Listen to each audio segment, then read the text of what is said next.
Hello, Welcome everyone. everyone. Just going to give it one more minute as people arrive in, and then we'll kickstart.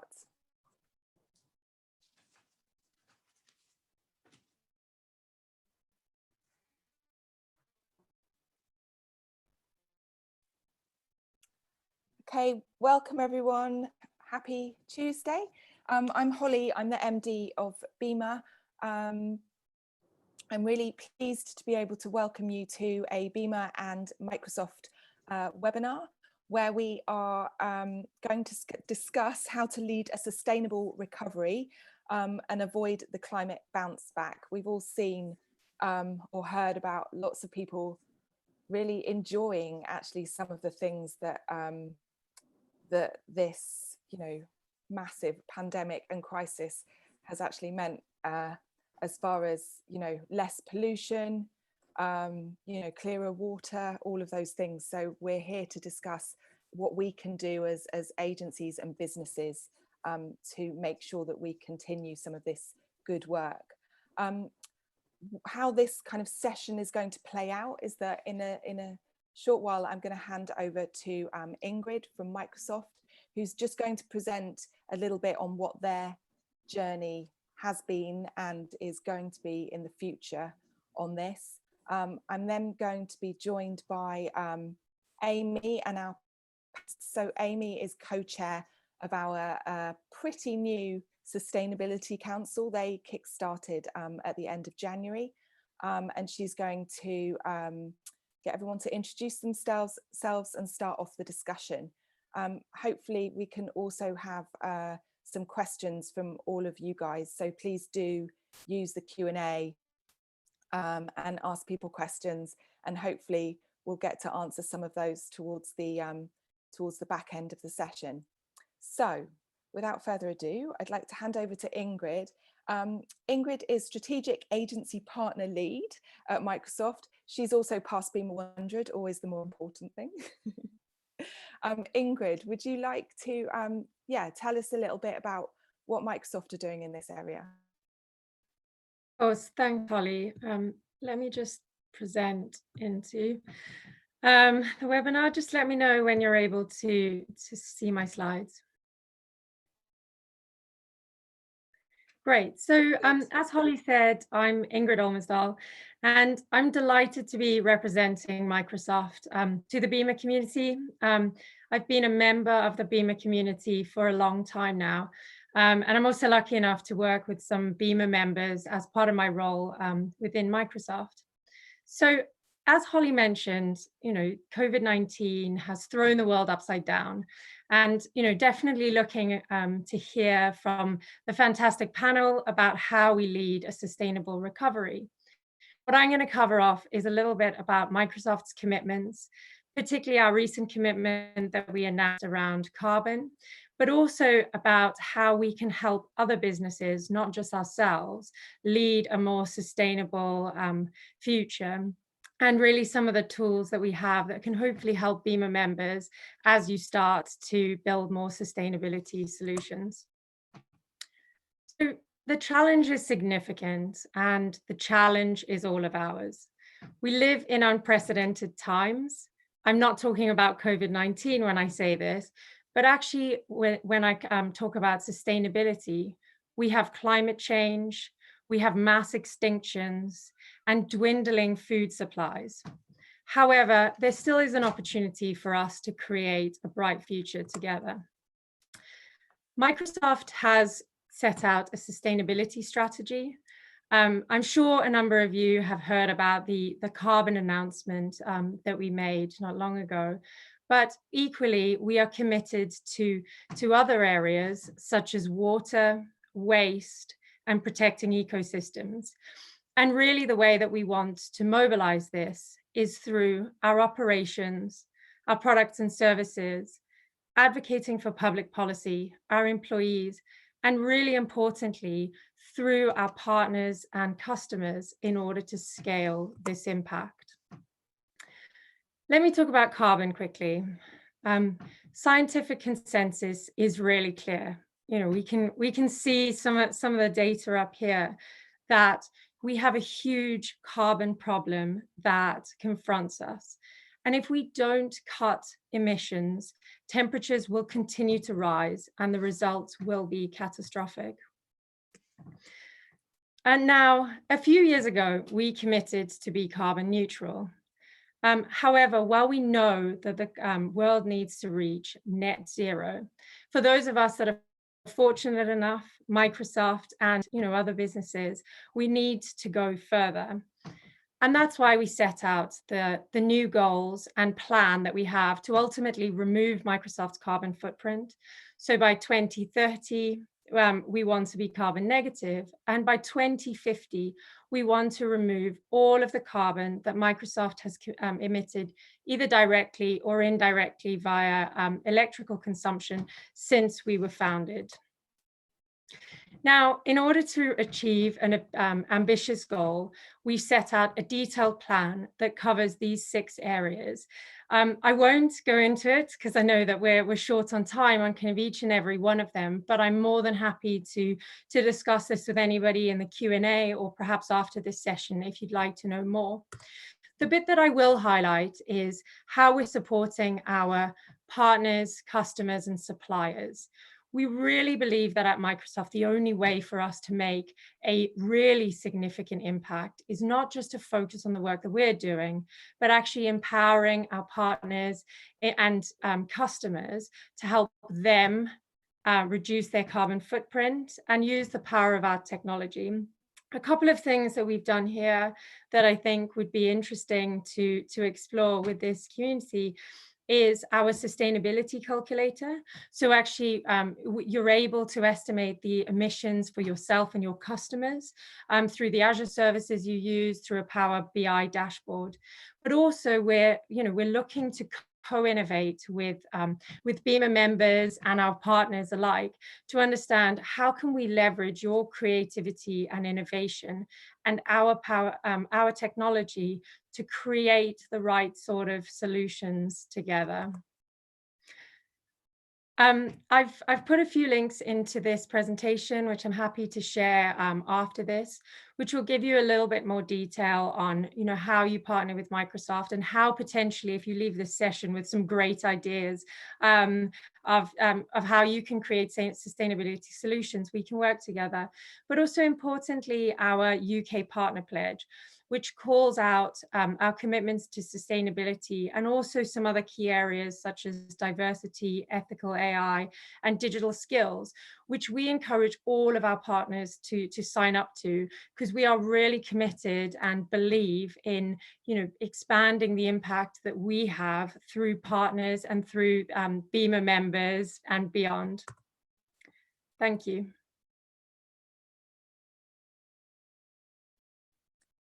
Thanks, Ingrid. That was fantastic. I hope that the future is a much more collaborative one and we can get as many members involved as possible. So let's kickstart this panel discussion. I'd like to introduce Amy Williams. Amy is co-founder of ethical online advertising company Good Loop, which I take a look at it. They're doing some amazing things and working with some amazing partners. But as I mentioned, she is also our co-chair of our new Sustainability Council. Again, if people are interested in what they're doing, our other co-chair, James, who's also on the call, who is co-founder of MMT Digital, will be here at the end of the session to talk a little bit about some of the exciting stuff that they've literally already got off the ground, given that they're only 2.5 months old and there's been a mass pandemic in the way as well. So they've done some amazing things already. So over to you, Amy. Thanks, Holly. So I thought I'd kick off this panel discussion by sharing the inspiration for this event, which was the exciting news that dolphins could be seen in the Venice Canal for the first time in 60 years, which then transpired to be fake news. So I guess, like most corporate sustainability conversations, we start with a healthy dose of disappointment, but we picked ourselves back up and found some real news. The International Energy Agency has forecast that emissions could fall by as much as 8% in 2020. If you think back to the faraway world of January, when Greta Thunberg spoke at Davos, she said, let's be clear, we don't need low carbon economies, we don't need lower emissions, our emissions have to stop.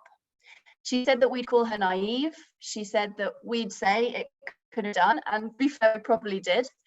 But now, less than 6 months later, for completely different reasons, we're actually doing it. So it seems that this particular cloud has a green lining. We're here today to discuss how we can take this as an opportunity to learn and to improve as individuals, as an industry, and as a society. So I'm going to hand over to my panelists. They're going to introduce themselves and share a few introductory thoughts, and then we're going to dive into some questions. And there's a Q&A box at the bottom, so please add your own questions and I'll be keeping an eye. So I'll hand over to Dan. Great, thanks so much, Amy. So my name's Dan Dexter. I'm from Kantar, and I represent the Kantar Sustainable Transformation Practice. So I'm going to talk to you briefly on 3 areas today. Firstly, I'm going to talk to you about the 8 big client issues that we're working with our clients on at the moment in sustainability. I'm going to talk to you a little bit about, what is it our clients are specifically buying in this COVID environment, and then talk to you at the 3rd point about, some sort of facts and figures about COVID, so sort of deep diving on COVID. So if I start with the 8 questions that are keeping our clients awake, this provides a framework for what I'm going to talk to you about. The first is our clients, understand the UN Sustainable Development Goals, but it's a very, very broad topic. And so they really want to know, where is it that their brand can play, their brand and company can play. And then it's the second thing is actually where does their brand have a right to play? Where should they focus their brand?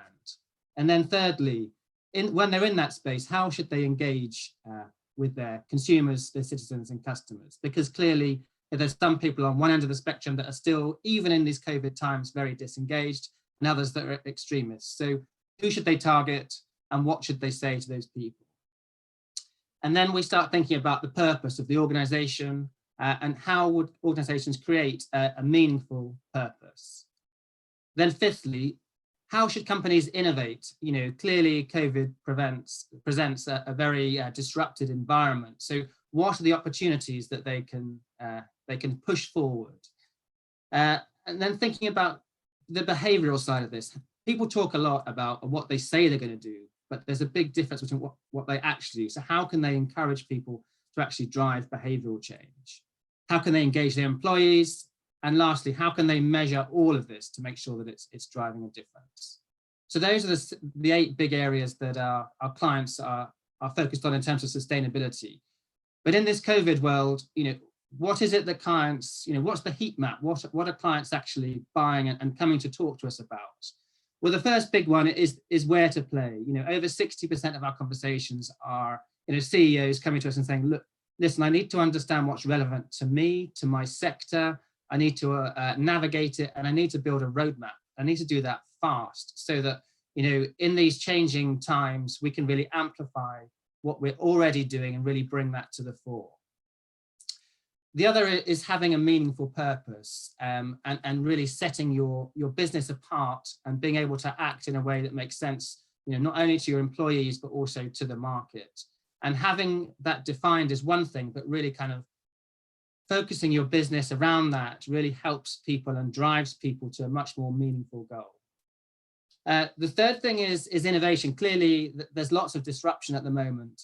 So being able to identify those white spaces and design products that really meet the needs of consumers as they're changing in this COVID world. So being really agile and being able to do that at speed. And the last is about behavioral change. All of our levers of behavior change have changed. We're sitting at home, we're on lots of Zoom calls, we're not acting as we normally would. So how can companies orientate themselves so that they act in a way that makes sense for their consumers in this new world? And then if we think specifically about COVID, one of the ways that we're viewing it is actually companies need to build resilience out of this disruption? And actually, three things on that. First is that we're talking about it in terms of disruption and not disease, because we know how disruption works, and we know, and we've seen disruption in a number of instances over time. So what also we see across a number of different variants of different data points is actually this COVID experience is accelerating the underlying trends. So companies are, have aspirations, they have plans in place. Actually, people, this is it, rather than this disrupting sustainability, is actually accelerating the want and the need to do something. Just to throw in a little stat, before COVID, 31% said they would prefer products that had a positive impact on the environment. That's gone up to almost 50%. So a real, change in people's want and need to doing something meaningful. And also, if we look at disruption in people's lives, before, 71% of people are saying that my life is disrupted, and 41% are worried about the element of disease. So we can see clearly that it's more about disruption than disease. And actually, a number of different data points tell us that people are moving from a kind of self-centered people approach to actually more of a public approach. And they're going from a better self to a better society. So actually, we can take an enormous amount of positive out of this whole COVID experience. And what we're seeing is that companies who have focused on profit and purpose and redefined their business on that basis will be the best set up, the most resilient for the future. And we can see that not only now, but if we look back to the 2008 financial crash, Harvard Business Review did a fantastic piece of work that looked at 100 sustainably set up companies that were focused on profit and purpose, and they massively outperformed the rest of the market. So clearly, rather than this being a disruptor and people moving away from sustainability, it's absolutely accelerating companies towards sustainability. And we really feel like now is the time to act. Now is the time for companies to really build on those foundations and really bring that to the fore, be it in their brands, be it in their companies, or in their employees. So that's, I'd love to talk to you in the Q&A or follow up with people afterwards, but that's all I had to say. So I'm going to pass over to Joe. Hi, everyone. Thanks firstly to BIMA for having me, and hello to everyone on the call. My name is Joe Harty. I'm an experienced design director at RGA here in London. RGA is a full service design agency. Essentially, we kind of create and transform businesses, brands, and products globally. And yeah, I've been there for 2 years now. But what I'd like to talk more about today is essentially how my work has evolved over the past few years to be more sustainability motivated. Essentially, my role at RGA involves leading the design of digital products and services. So from banks and e-com experiences to things like music creation tools or machine learning platforms. But as I say, I also spend quite a lot of my time writing about and talking about people, about the planet, and about technology. Day to day, I do my best to think critically about what I put out into the world and to affect positive change where I can, essentially, which, as you can imagine, can be pretty challenging from project to project, depending on the client. But I do believe it's a cause worth fighting for. Within experience design, or user experience, as it's also known, commonly the tradition is basically to focus on your user, on a specific target. You've all heard the phrase user-centered design. User-centered design is great. We love users, of course, but I think the problem is that focusing so heavily on a specific person stops us from seeing the bigger picture. And we have to take a little bit of a step back from the things we create to really understand how they exist in the world. So the bigger picture and the focus of today's panel then, sustainability. as we know, it's no longer just a buzzword used to sell products. It's no longer optional, it's necessary in a very frightening way, actually. And the positive thing is that we have started to look more critically at the societies we contribute to and exist within, to the organizations, the products, the services that power our days. We have started to regulate our choices, as Dan was saying, based on our understanding of their impact, which is great. However, that same enthusiasm for separating your paper and your plastic before you take out the recycling, or your decision whether or not to switch off your TV at night, it hasn't yet impacted the way that we consume content and communicate in the digital realm. And I think, and many think, that that's hugely problematic. So it's fair to say that digital, it makes the world turn. But if we are to re-energize these economies post-COVID, we've got to do it in a way that's sustainable. And we've got to do it in a way that's sustainable on a personal level, on an organizational level, and from, of course, an environmental perspective. And we have to build from a new foundation, essentially, if we're to create the kinds of products or experiences that people really need and that the planet will thank us for. So I won't take up too much of your time, but just a few finishing thoughts basically on my approach to my practice and my understanding of what needs to happen. So essentially, we need to devote more time and more money to understanding the carbon footprint of digital specifically. We need better metrics and more realistic calculations. We need to make the infrastructures that connect us more efficient, and we need to make sure they're using energy from a more diverse range of sources. We need to design experiences that temper our consumption of content. And we need to regulate digital's impact in a way that forces organizations and, of course, users to think more critically about what they do. Lastly, finishing thought, we need to do all of this together, because no one person can, or one entity can achieve any of this. It exists, of course, at the level of craft, where I sit. It exists also at the level of politics. So we all need to work together to make sure that we're pointing our collective ship in the right direction. But that's it for me. I'll hand over now to Liam. Good morning. Thank you, Joe. Thanks to BIMA for inviting me here. Really pleased to be part of the community and talk about such a worthwhile topic. So my name's Liam. I'm the managing director of a company called Digital Detox. We're a digital development agency, sorry, excuse me, normally based down in Brixton, but today I'm talking to you from Bristol. So we've been in lockdown over in Bristol for about 7 weeks now, which is, quite challenging in some respects, having 2 small children, but also I'm not now traveling to London. So, there is a positive to come out of this. I am seeing my family on a daily basis. So we at Digital Detox, we probably best describe ourselves as problem solvers. We're very much focused on web technology. JavaScript engineering is kind of core to most of our projects.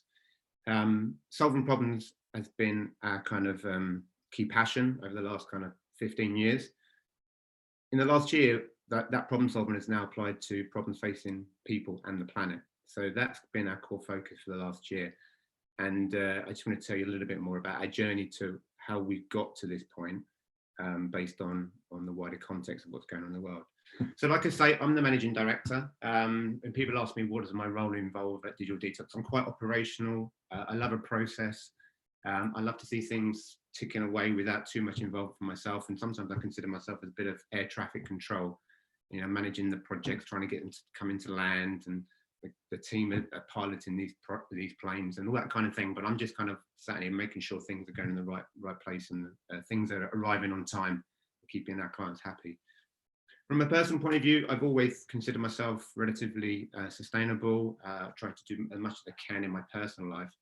And I think about a year ago, maybe even 18 months ago, myself and a couple of colleagues at work started having conversations about how we can bring that kind of personal interest and that passion for looking after the planet into our world of digital detox. And around about this kind of time, this time last year, there was a lot in the press about the carbon footprint of the internet. Aviation gets a really bad press, but actually I think, you know, internet usage in the IT industry has overtaken the aviation industry. And because we all work in digital, all of a sudden those two worlds collided. So what are we doing as a company? How are we looking after our own footprint? What is our impact on the environment and the communities around us? And then subsequent to that, what are we doing? What are we putting out there? So what products and services are we putting out there? What's the impact of those for our end users and how much energy they're using to consume our products and services? So all of a sudden this kind of blossomed about a year ago. Then we undertook a couple of projects. Amy mentioned dolphins earlier. One of our, what we call our Project Zero, one of the first projects we undertook was an application to track marine dolphins off the coast of Dorset, in collaboration with a marine conservation organisation, which was fantastic for us as a company, and really saw some really good impact there, and that got some good kind of momentum behind us. Internally as a company, we've been quantifying and calculating our carbon footprint. I do urge everybody on the call to think about doing that for yourself, because if you want to lead a sustainable recovery, you need to have the awareness of what your impact on the environment is right now, and then you can baseline it and then move forward, and then you can track your progress. So we did that with an organisation called the Planet Mark. We produce roughly 31 tonnes of carbon dioxide equivalent a year, which was quite insightful for us and allowed us to then move forward. But as a company, I mean, our headcount is 22 to 25 people. As a company, our impact on the environment by ourselves is relatively small compared to some of the other organisations that you might have heard of. So we started thinking about, well, where can we have the most impact? Where can we have the greatest influence? And of course, that's with our products and services, but also with our clients. So we started having conversations with one of our clients, Vodafone, and a very supportive member of their team who works in the technology team. And we started talking to them about, well, what's your impact? Then we looked at their overall sustainable business goals. And we came up with something we called the Green Report, which is basically a short kind of analysis / audit or investigation into a company's footprint. So we looked at the data center usage, so any efficiencies and extra capacity that could be repurposed or reused. We looked at the code. Obviously, we're a digital development company, so code is our passion. So we looked at the code, how lean, how performant it was, and the carbon footprint of people loading that code on various devices. We looked at what options they offer their customer. So do they offer their customer recycled handsets? Do they offer their customer different delivery methods and give them the carbon footprint of each? And we also looked at the culture. Do the people who work to deliver the products and services, do they have sustainability in mind in their standards when they're building things for their customers? So we did this piece of work with Vodafone. I'm very pleased to say it went really well. We managed to find about 25 to 30 recommendations, each with its own kind of carbon reduction. There was a cost impact as well, which went down very well with the senior kind of stakeholders. And I think the key takeaway here is, as a community, we have a great reach into different areas of digital and other industries. And I think that by talking about these things with our clients and by offering them workshops and things around the carbon footprint of digital, we can actually create awareness within our clients. And if we can tie that towards their business goals and their overall strategy, then we can have a much wider reach and a much wider impact on climate change, which is obviously why we're all here today, because you know the IPCC report, we've only got 10 years left to make those reductions and get hopefully to a neutral carbon kind of economy. So that's me. I'm Liam. It's my passion. I love working in digital detox. My passion is obviously numbers and structure and operational, but when it comes to the impact of digital detox, that's where I'm really passionate about. I'd love to find out more from everybody in here, and I'm welcome to answer questions on how you can also do something like this. Thank you. Back to Amy. Thanks. Okay, so I guess everyone's coming at this from slightly different perspectives. And I think we've got a really nice mix of views. I'd like to start by talking about COVID and how that's framed things, and then let's talk at the end about some more tangible ways we can bake sustainability into our practices. So let's consider carbon footprint, right? The fact that we're all on this virtual call rather than meeting in person, the difference in these behavior changes for the environment is so substantial. And this lockdown has really forced that change in behavior. So, they say it takes 2 months to form a new habit, and we've now been in lockdown for about 2 months.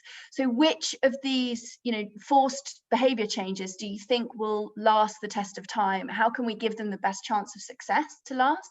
And how has it changed your behavior and your habits?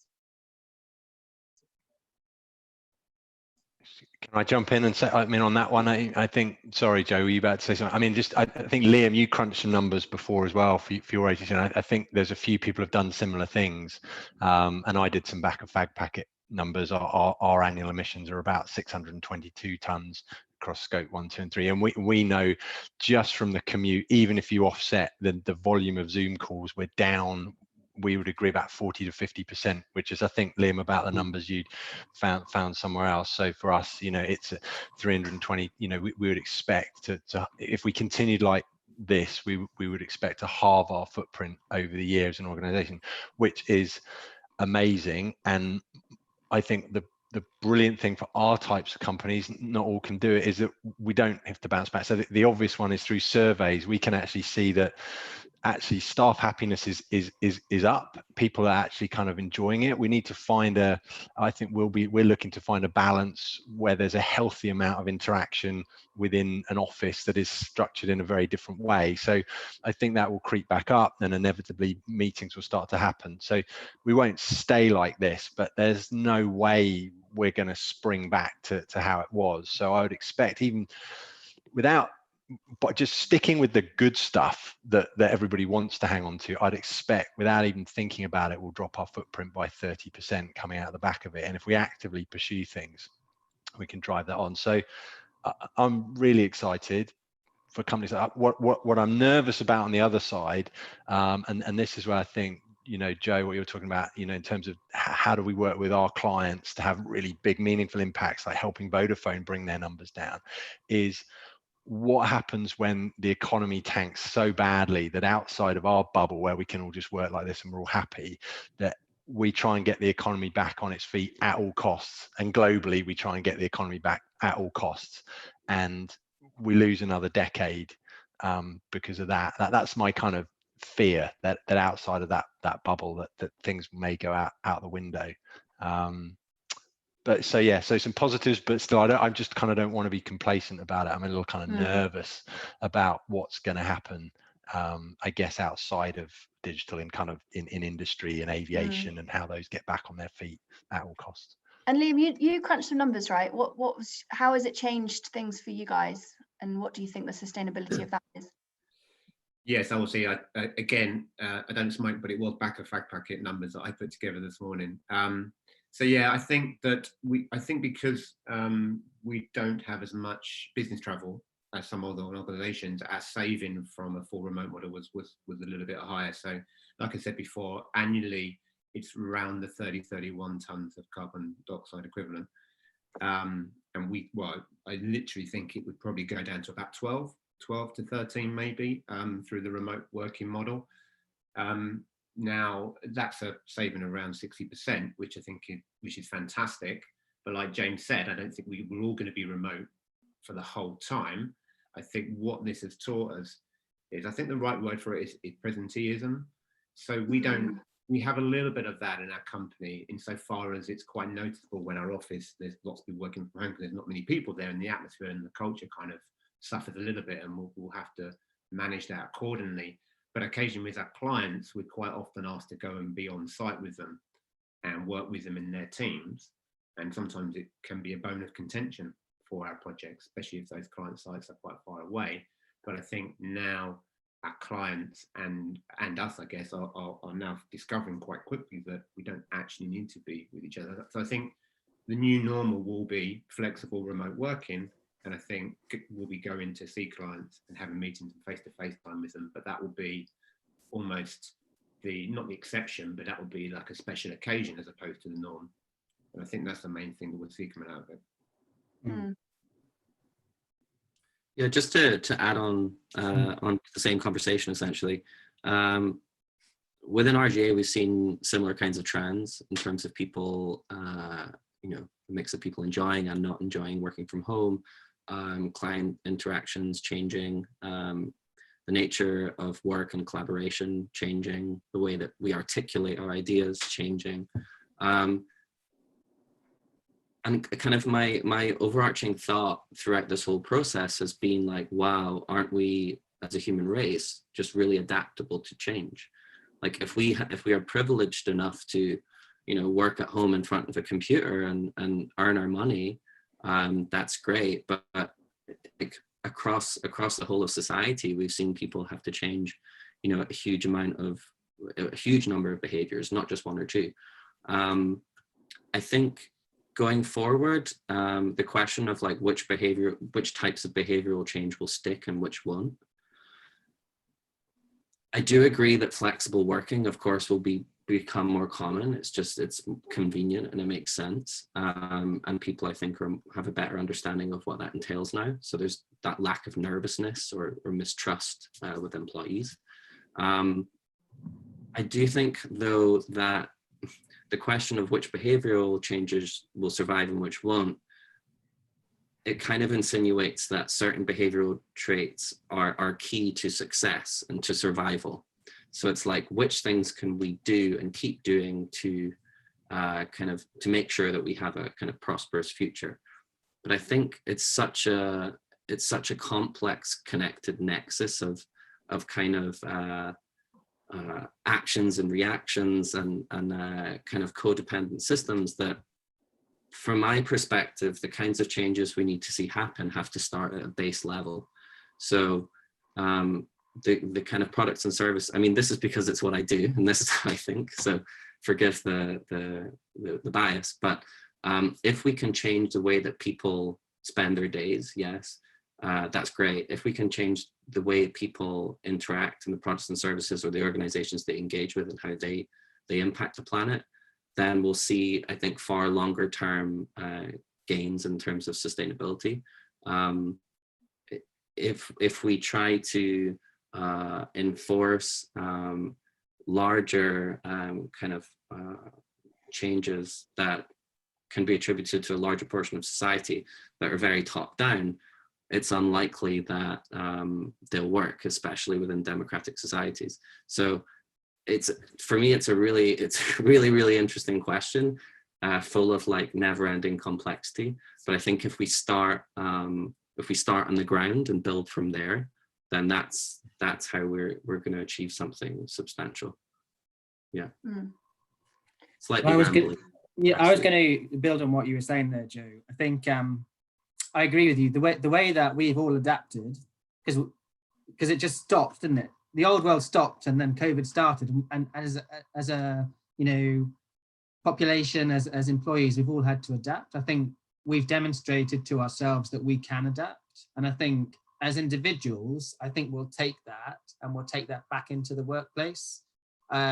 When we return to work, I think you'll find that employees will be more engaged and more demanding, frankly, of businesses to allow them to operate in the way that works for them.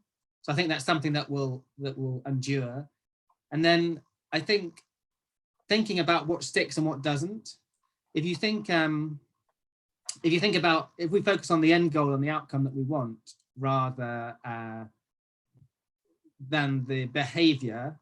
And so, for example, if we design something with the end goal in mind, how we get there is kind of up to the individual. And I think as long as it's, I think of a product like a really great trainer that might be really fashionable, really nicely branded, very comfortable, and people would buy that trainer because of those features, of the fact that it's sustainable. So I think the same thing could be true here. If we focus on the end goal, it doesn't then matter how you show up at work. where you are, where you're present, because as long as you're achieving, I think people will give you that freedom. So I think it's about baking in the right, ways of working to achieve the right goal. And I think we'll see that individuals become much more engaged, and companies will react and flex to allow individuals to operate in the way that's most efficient and smarter. So I think it's a very exciting place to be, and we'll see some interesting changes. So on that point, actually, of the end goal versus the outcome and how they're not always aligned, how do you think that the COVID crisis has changed the way we think about sustainability? It feels like, on the one hand, we've proven we can do it, and we've sort of seen that we can literally just stop emissions, and we can make quite drastic change. But on the other hand, it has also illustrated the high cost that it has to our lives, and so there's an argument to say that it might be one step forward, two steps back. So how has COVID changed the way we think about sustainability, and how has that changed the way that brands can talk about those issues? Is it even relevant to talk about that right now? So what we've seen is that it's even more relevant. It's about the messaging to make it feel particularly relevant at this time. So it's about having a brand and having a company that's set up with sustainability at its core. It means that company will succeed in the long term. I don't know whether you saw, but a couple of years ago, Mark Carney was talking about this idea of profit with purpose. And he said companies that have just focused purely on profit will cease to exist. They will become defunct. So the new normal is companies that are able to achieve both. So, and the companies that succeed are the companies that are able to achieve both, and to develop and design products and services that suit the future, frankly, because everybody, as Ingrid was saying, we're at an inflection point. That the evidence is overwhelming that we have to act, and people are shifting to want to act, and they need and want companies that enable them to do that. But going back to the behavioral point, I think it's difficult to design a product that is X% more expensive, or more difficult to purchase. You have to create something end in mind that is easy to buy, but has sustainability baked in. So I think this whole pandemic demonstrates the acceleration of sustainability and people moving towards it. But we need to enable them to buy it. We need to enable them to live it in a way that doesn't make it too difficult. Just a stat to throw in. So I think it's something like, if you choose any category anywhere in the world, somewhere like 50% of people will say, I value that thing. 30% will say, oh yeah, it impacts my decision-making purchase, but only 5% at point of purchase, when the supermarket or about to press click on the computer, will actually buy it. So we have to make it easy for people to buy. So we have to design products that are sustainable and easy to buy and of equivalent quality. I feel like I think that makes complete sense. I just on the question of whether or not sustainability feels relevant in the midst of a global pandemic, and how brands are understanding that and reacting to it. What I've seen across a few of the clients I work with is that this whole pandemic has had them kind of index on the whole idea of community and responsibility as an organization, which is very interesting. It's something that, of course, we'd love all organizations to do, but in this pandemic, it's really hit hard, I think, because people are experiencing this, they're impacted by it. So it's not something they can easily ignore. And that sense of kind of community and responsibility has led to a kind of more general engagement with the greater good and with society.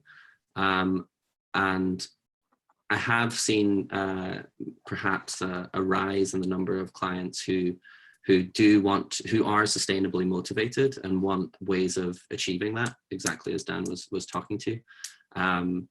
So although it may feel at this moment that, of course, you know, COVID is in the headlines and what are we doing here talking about sustainability, I think it's entirely relevant, and it's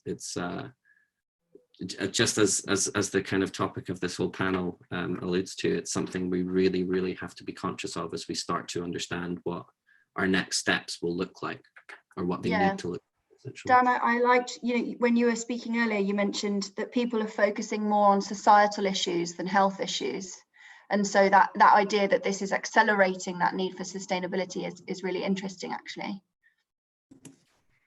Yeah, so we're working with a couple of clients, like the whole idea of hand washing, you know, how do we take the good thing, you know, hand washing, how do we take that and embed it in people's lives after COVID? Because clearly, you know, if we could get all of the world washing their hands, we'd drastically reduce disease, which could have fantastic implications, particularly in the third world. So, you know, it's looking back at that, and it's looking at you know, what are the good behaviors that we want to maintain, and then how do we design the interventions to ensure that those perpetuate post COVID. And I think that those interventions need to be really, really simple, and they need to be clear, and need to be easy to do. It's quite interesting listening to the government with their 3 core messages. You know, they must have spent a long time deciding what those messages are going to be and how they communicate. And I think that it's that kind of simplicity that we need to adopt when we're talking to consumers, to make it easy for them to make those changes, or even to get them to continue to make those changes as their life flexes back to normal commuting, you know, normal family and socializing. Yeah. So I think, you know, James mentioned this idea of like at all costs economic recovery and how that could potentially erode some of these efforts. And, you know, Liam, when you were working with Vodafone, you said there were some financial benefits that, you know, helped nudge the decision making. So for our last sort of 5 minutes, I'd love to explore some of the more tangible ways we can bake sustainable principles into our products that we deliver, so that they, you know, so that they have that dual benefit of purpose and profit, of you know, reducing costs or increasing efficiency at the same time. So perhaps we can focus more on how we can, so sort of green IT solutions, things like the digital principles that you mentioned, Joe. Can I'm layering a question on that, which is an impossible one, but maybe one to start thinking about for everyone more broadly. You know, the guys will probably have some great answers for that. Ingrid's talked about their calculator. That's really exciting. Joe's doing some cutting edge stuff at RGA. Dan's been talking about that's great. We're all passionate about it. I wonder whose responsibility this is ultimately to come up with some standards. We're all kind of leading the charge of helping our clients, but is it the W3C who we need to lobby to come up with the equivalent of the you know, the AAA accessibility guidelines that we've all been using for years?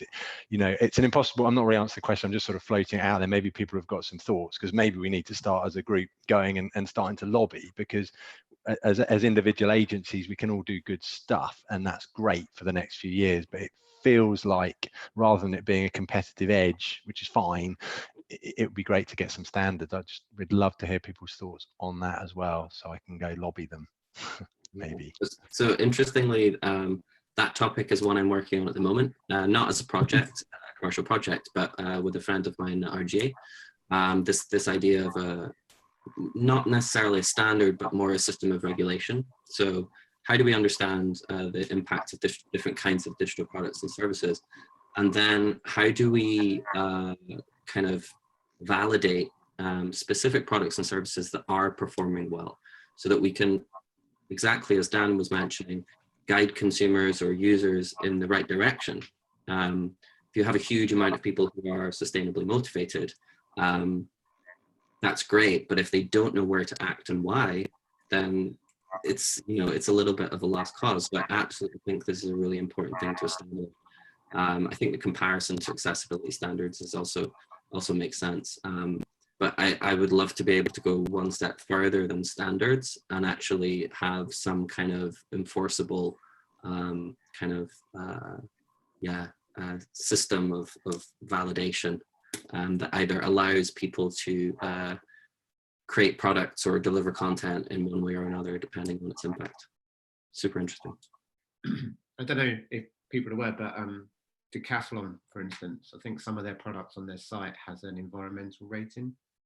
And I've always kind of thought that this might be the way to move forward. So whenever anybody buys anything, a product or service, they'll be looking at the price, they'll be looking at reviews, but hopefully we can get to a point where they're looking at the impact of that product, the footprint of it, and that becomes a factor in the decision. I think joining together and maybe, trying to create a centralized standard that we can all then adhere to is fantastic. I mean, we are trying to do something just with our projects in terms of looking at all the research that we've done previously and coming up with a set of standards that will be baked into every project we do going forward. And it's over the last year where the guys have been working and understand the carbon footprint, they've suddenly gone back to old processes and thought, hang on a minute, why do we do that if the footprint's going to be bigger? And one of the really cool ideas that's coming out of us at the moment is that normal to digital processes, you do the design and then you do the development, and the development have to try and shoot on a design or make a design really quite more performant. What the guys and girls are talking about now is actually doing the development up front, so doing the framework of the site and giving the designers a almost carbon budget, and the design happening last. So it's those kind of ideas, I think, that are coming out of this at the moment. But so how would that decrease the footprint?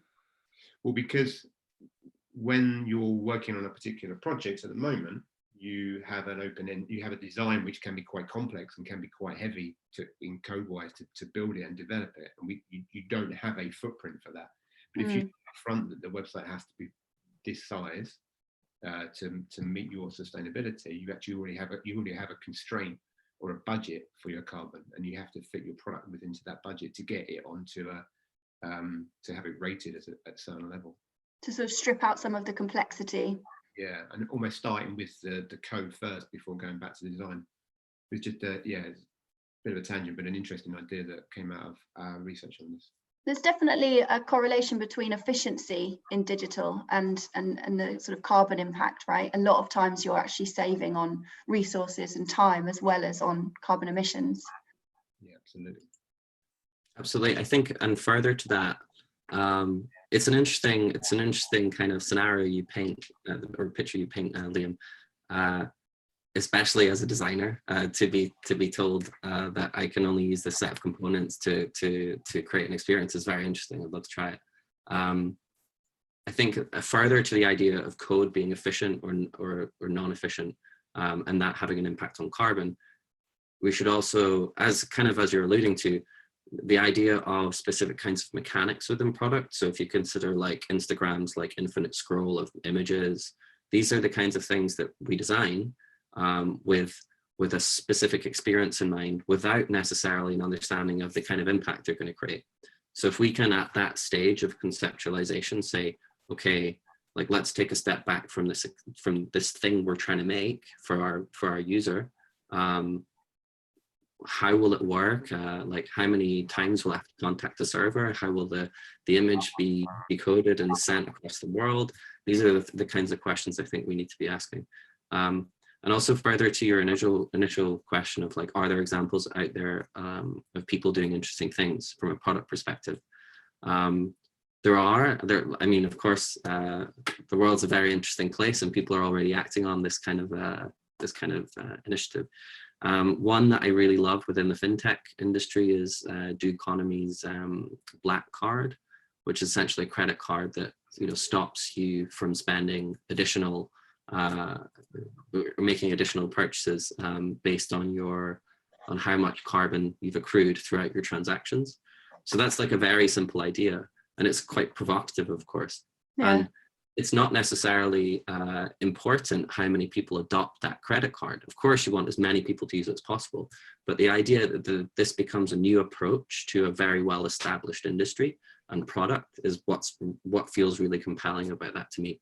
I think we need more people kind of reinventing what it means to spend money, to, you know, rent a home, to travel to work, etc., etc., so that we have this bigger picture of how we exist on the planet. Yeah, I love that. So for the final few minutes, I'm just going to hand over to James and to wrap up and to talk a little bit about some of the work that we're doing as the council going forwards.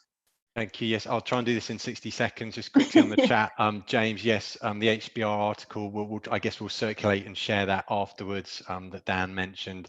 And Aurelie, thank you for your note. Please do get in touch with me as part of the BIMA Council. We'd love to hook up with that task force and help line up on standards rather than doing our own thing. So please drop me a note. I've got too much to say in 60 seconds. Please jump over to netcarbonnegative.co.uk. It's the website that we're launching today. It's off the back of some work that I did 12 months ago with MMT to take us net carbon negative. Somebody asked about how difficult it is to create the models for scope 1, scope 2, scope 3. There's lots of calculators, lots of them are crap, lots of them are complicated. It's really hard for SMEs. There are lots of 200-page PDFs. There is a downloadable starter pack which gives you a 5-step strategy and all the spreadsheets, calculators and models to get started really, really quickly.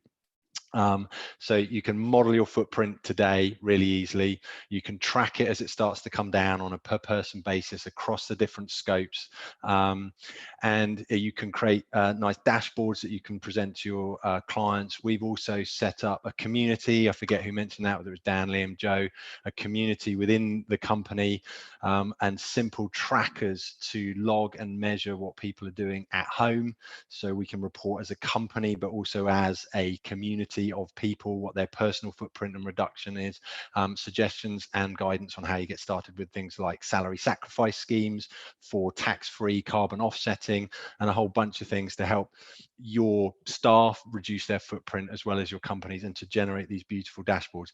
There's a lot there. There's a 10-page kind of starter PDF to give you the overview of that, and then there's a whole bunch of models to get you going and a very detailed document later in the year. And please do just shout if you'd like to be to get on board. We haven't got a date for this because of COVID. It hasn't been appropriate. September, October, we're thinking we're going to run a 12-week program to step people through, to handhold them through. You can get started today. There's lots of instructions. Drop me a note, but there's quite a lot to it. And we want to kind of run a 3-month with sort of a workshop every one a month and a combined Slack channel, running a kind of program for people to kind of help them get started on that journey. So sorry, there's lots there. Please jump on the website. Please give me a shout if you want to get involved, and we'll be sending around more details of the 12-week program as soon as we can. Thanks for listening.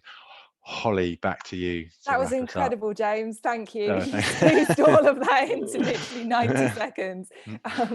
Thank you to everyone today that took part: Ingrid, Amy, Dan, James, Joe and Liam. As I hope you're all aware, this is just the beginning of the conversation. We will have many more of these sessions and, you know, start to break out into specific topics. This session specifically is now available on YouTube. We'll also send round a kind of summary email to everyone that's signed up with some of the URLs and various bits of information that everyone mentioned, so we can try and gather some of that. I think I'm also volunteering James to man a Slack channel so we can get some of this discussion up and going. Great. Thought you'd be up for that. So we can maybe set that up today and start answering. I know a lot of people have got some quite specific questions, so we can get some of those answered over the next day or two. But otherwise, thank you, super insightful and really good way to start a Tuesday. Thanks everyone for joining. Cheers.